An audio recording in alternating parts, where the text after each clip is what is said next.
నూతనంగా ఎన్నికైన ఆసుపత్రి కమిటీ సభ్యులు సమస్యల పరిష్కారానికి అంకితభావంతో పనిచేయాలని ముమ్మిడివరం ఎమ్మెల్యే దాట్ల సుబ్బరాజు అన్నారు. ఐపోలవరం మండలం టీ కొత్తపల్లి గ్రామంలో గల సామాజిక ఆరోగ్య కేంద్రంలో ఆసుపత్రి అభివృద్ధి కమిటీ సమావేశం నిర్వహించారు. ఆసుపత్రి కమిటీకి చైర్మన్గా సభ్యులుగా నడింపల్లి సత్యనారాయణరాజు, కుద్రల వీరబాబు, ముమ్మిడివరపు నాగరత్నంలోని ఎన్నుకున్నారు. అనంతరం ఏర్పాటు చేసిన అభివృద్ధి కమిటీ సమావేశంలో సభ్యులు మరియు వైద్యులతో ఎమ్మెల్యే సమావేశం ఏర్పాటు చేసి తగు సూచనలు చేశారు. ఈ సందర్భంగా ఎమ్మెల్యే మాట్లాడుతూ వైద్యులందరూ కూడా సమయపాలన పాటించాలని, పేషెంట్ల పట్ల అత్యంత గౌరవంగా మెలగాలని, ఓపీ సేవలు పెంచేందుకు కృషి చేయాలని తెలియజేశారు. కొత్తగా ఎన్నికైన సభ్యులందరూ నిరంతరం ఆసుపత్రిని సందర్శించి అక్కడ సమస్యలు పరిష్కారం చేయాలని, ఏ సమస్య ఉన్నా సరే తన దృష్టికి తీసుకురావాలని, ఆసుపత్రిలో ఏ విధమైనటువంటి ఇబ్బందులు తలెత్తకుండా సిబ్బంది మరియు కమిటీ సభ్యులు సమన్వయం చేసుకుని విధులు నిర్వహించాలని తెలియజేశారు. ఆసుపత్రికి కావాల్సిన సిబ్బంది మరియు మౌలిక సదుపాయాల వివరాలు తెలియజేయాలని, సంబంధిత మంత్రి దృష్టికి తీసుకువెళ్లి సమస్య పరిష్కారం చేస్తానని తెలియజేశారు. విధుల పట్ల నిర్లక్ష్యం వహిస్తే సహించే ప్రసక్తి లేదని, అందరూ కూడా అంకితభావంతో పనిచేయాలన్నారు. ఈ కార్యక్రమంలో చెల్లి వివేకానంద, రాయపురెడ్డి నీలకంఠేశ్వరరావు, మద్యంశెట్టి పురుషోత్తం, లంకలపల్లి జమ్మి, సాగిరాజు సూరిబాబురాజు, దాట్ల పృథ్వీరాజు, కాకర్లపూడి రాజేష్, లంకలపల్లి బుచ్చయ్య, చెయ్యేటి శ్రీనుబాబు, దాసరి జగదీశ్వరి, సాకా సీతాదేవి, గాదిరాజు బుచ్చికృష్ణరాజు, ఉద్దిస బుజ్జి, సవరపు ప్రసాద్, బొంతు శ్రీరాములు తదితరులు పాల్గొన్నారు. ఈ రోజు అనగా 15/7/2024 ఎమ్మెల్యే గారి ఆధ్వర్యంలో హాస్పిటల్ అభివృద్ధి కమిటీని ఏర్పాటు చేయడం జరిగింది. అందులో మెంబర్ అండ్ చైర్మన్ గా ఆనరబుల్ ఎమ్మెల్యే గారు డాక్టర్ బుచ్చిబాబు గారు ఉంటారండి. మిగతా హరీష్ గారు, ఎంపీ గారు అండ్ మైసెల్ఫ్, నేను కన్వీనర్ గా ఉంటానండి. మిగతా వారందరూ మెంబర్స్ గా. ఒకసారి మెంబర్ పేర్లు అయితే చదువుతాను. గంటి హరీష్ మాథూర్ గారు, నేను, డాక్టర్ డయానా, డాక్టర్ జ్యోతిర్మయ్య గారు, గైనకాలజిస్ట్. ఒకసారి గైనకాలజిస్ట్ అంటే లోకల్గా చేసిన మనకి నడింపల్లి సత్యనారాయణ రాజు గారు. నెక్స్ట్ ఇక్కడ అందరికీ వైద్యం చేసి అందరికీ సుపరిచితులైన కుదుర్ల వీర వెంకట నాగ సత్యనారాయణ. మన ఎండిఓ గారు అభిజమ్మ గారు రాలేదు, ఆయన వేరే విధిలో ఉన్నారు. రాధాకృష్ణ గారు పంచాయతీ సెక్రటరీ అండ్ నాగరత్నం గారు. ప్లీజ్ అండ్ ఈ 5 సంవత్సరాల్లో కొనసాగుతారండి. తర్వాత కూడా మార్పులు చేర్పులు ఉంటే గవర్నమెంట్ చేసుకుంటుంది. దీనికి సంబంధించి కొన్ని ప్రాబ్లమ్స్ హాస్పిటల్లో ఉన్నాయి అండ్ ఈ హాస్పిటల్ని ఎలా డెవలప్ చేయాలి, ఏమేమి ప్రాబ్లమ్స్ ఉన్నాయి అనేది ఒకసారి డాక్టర్ గోపి గారు ఒకసారి డీటెయిల్గా చదువుతారు.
ఈ పనులన్నీ కూడా పూర్తి చేసి మన ఐపోలవరం మండలానికి ప్రధానమైన హాస్పిటల్ ఇది కదా, సిహెచ్సి. కాబట్టి ఇక్కడ గత 5 సంవత్సరాల్లో వైఎస్ఆర్సీపీ నాయకులు అనేక అక్రమాలు, అన్యాయాలు, అవినీతి చేశారు.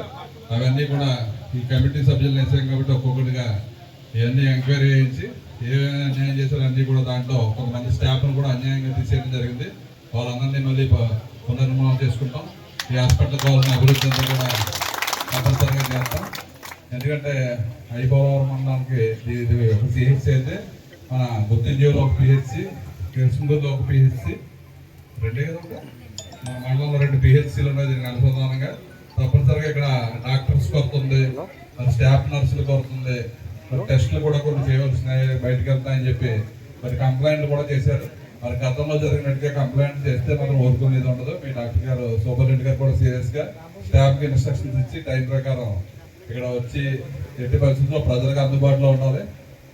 డాక్టర్స్ ఎవరైనా సరే అందుబాటులో ఉండాలి. టైం ప్రకారం అందరూ రావాలి. ఇక్కడ టెస్టులు అన్నీ జరగాలి. ఎందుకంటే బ్రహ్మాండమైన బిల్డింగ్ కూడా నిర్మాణం చేసి దాన్ని తప్పకుండా మేము పూర్తి చేస్తాం. మరి ఈరోజు చాలా చూద్దాం, ఎందుకంటే హెల్త్ పరంగా విద్యాపరంగా కూడా స్కూల్కి ఇలా హాస్పిటల్కి వచ్చాం. మన నియోజకవర్గం ఇంకా సిహెచ్సి తాళదేవులో ఒకటి, మరి ముమ్మడివరంలో ఒకటి ఉన్నాయి. ఇవి కూడా తొందరలో కమిటీని ఏర్పాటు చేసి ఆరోగ్యపరంగా హెల్త్ పరంగా కూడా అన్ని కూడా రెండు చాలా ఇంపార్టెంట్ సబ్జెక్టులు కాబట్టి రెండింటి మీద దృష్టి పెట్టి మరి ఈ రెండింటిని కూడా మెరుగుపరచడానికి అన్ని విధాలు ప్రయత్నం చేస్తాం. అదేవిధంగా మనకి ఎంపీ గారు మన బాలయోగి గారు అబ్బాయి ఎంపీ అత్యధిక మెజార్టీతో నగ్గారు కాబట్టి సెంట్రల్ గవర్నమెంట్ నుంచి కూడా ఏ విధంగా రావాలో ఫండ్స్ కూడా తెచ్చి ఈ హాస్పిటల్కి స్కూల్కి కూడా మన సిఎస్ఆర్ ఫండ్స్ కూడా ఇక్కడ రిలయన్స్ కంపెనీ ఓఎన్జీసీ ఉన్నాయి కాబట్టి వాళ్ళ నుంచి కూడా ఏదైతే తక్షణ సహకారం ఏదైనా కావాలంటే సిఎస్ఆర్ ఫండ్ నుంచి కూడా తెచ్చి ఈ హాస్పిటల్ వ్యవస్థ స్కూల్ వ్యవస్థ కూడా మెరుగుపరచడానికి ట్రై చేస్తాం. మరి ఏదైతే నెంబర్స్ వేసామో ఈరోజు మీ డాక్టర్తో కన్సల్ట్ చేసుకుని మీరు కూడా రోజు ఏదో ఒక టైంలో వచ్చి ఇక్కడ ఏం జరుగుతుంది ఏంటంటే పర్యవేక్షించి తప్పనిసరిగా వైద్యం బాగా జరగాలి. ఇక్కడ ఉన్న ప్రజలందరికీ కూడా వైద్యపరంగా అన్ని అందించాలి. దానికి కావాల్సిన సహకారాల కోసం మేము ముందుంటాం.